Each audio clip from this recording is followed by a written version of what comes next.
इस एपिसोड की शुरुआत में हमें बटलर की आवाज़ सुनाई देती है जो कि फ़ोन पर किसी से बोल रहा होता है। यस मास्टर, हमने यंग लेडी की सुरक्षा के लिए सभी अरेंजमेंट्स कर लिए हैं।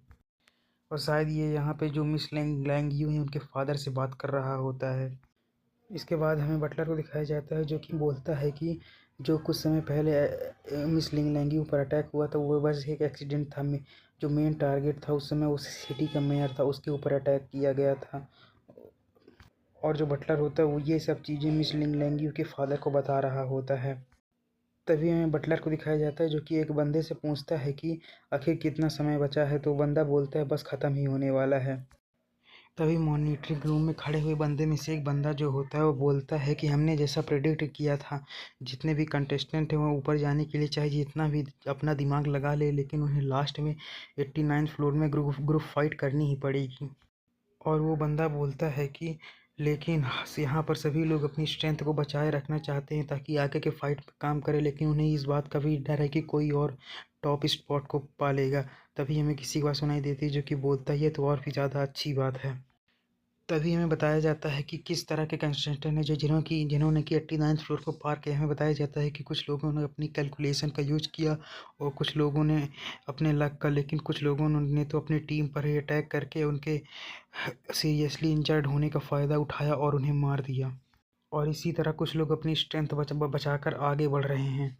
और वो लोग बात कर रहे होते हैं कि कुछ लोग ऐसे भी हैं जिन्होंने पहले से ही अपने टारगेट को चुन लिया था और उसे मारने के लिए वो लोग अपनी पूरी स्ट्रेंथ का यूज कर रहे हैं ताकि वो उसे मार सकें।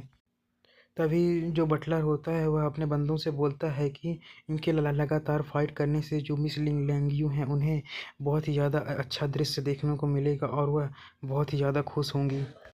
और वो ये बटलर ये सब चीज़ें अपने बंदों के साथ तालियां बजाते हुए बोल रहा होता है। तभी जो बटलर होता है वो अपने बंदों से पूछता है कि यहाँ पर वांगजे कहाँ है, वो मुझे नहीं दिखाई दे रहा है स्क्रीन में। तभी जो मॉनिटरिंग रूम का कंट्रोलर होता है वो बोलता है ज़रा मुझे चेक करने दीजिए कि आखिर वांगजे कहाँ है।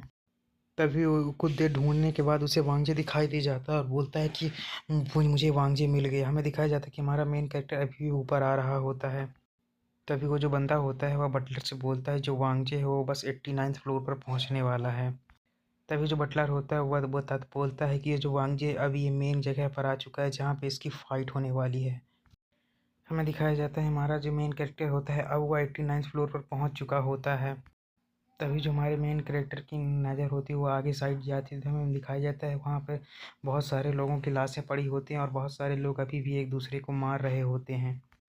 तभी हमें कुछ लोगों को दिखाया जाता है जिनकी नज़र हमारे मेन कैरेक्टर पर पड़ती है। वो लोग हमारे मेन कैरेक्टर को अटैक करने आ रहे थे, लेकिन हमारा मेन कैरेक्टर उन्हें बहुत ज़्यादा आसानी से डॉज कर आगे निकल जाता है। तभी हमें दो लोगों को और दिखाया जाता है जो कि हमारे मेन कैरेक्टर के पास अटैक करने के लिए आ रहे होते हैं। तभी जो हमारा मेन कैरेक्टर होता है उनके भी अटैक को डॉज करके बहुत आसानी से आगे निकल जाता है।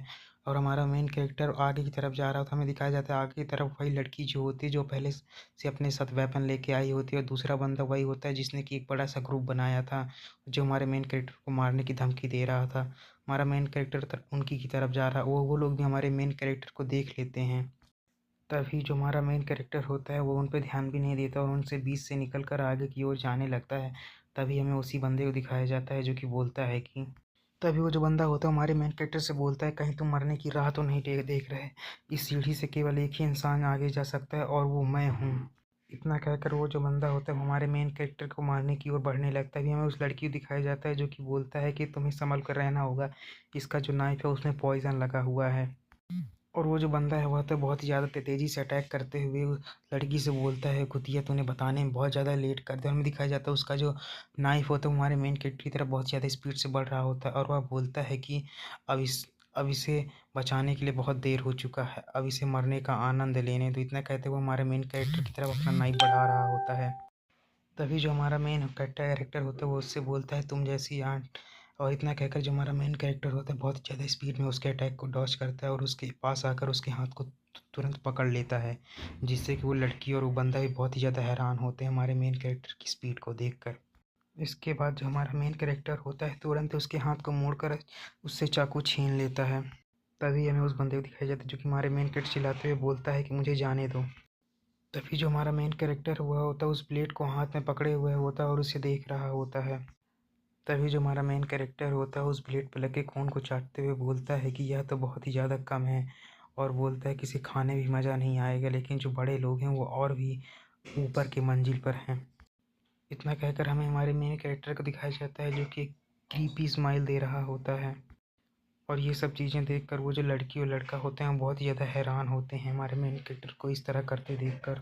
तभी जो हमारा मेन कैरेक्टर होता है वह आगे की तरफ देखते हुए बोलता है कि यह बहुत ज़्यादा क्लोज है, अब मुझे तो तुरंत खाने के लिए तैयार हो जाना चाहिए। और हमारा मेन कैरेक्टर कितना कहते हैं यहीं पे ये एपिसोड ख़त्म हो जाता है।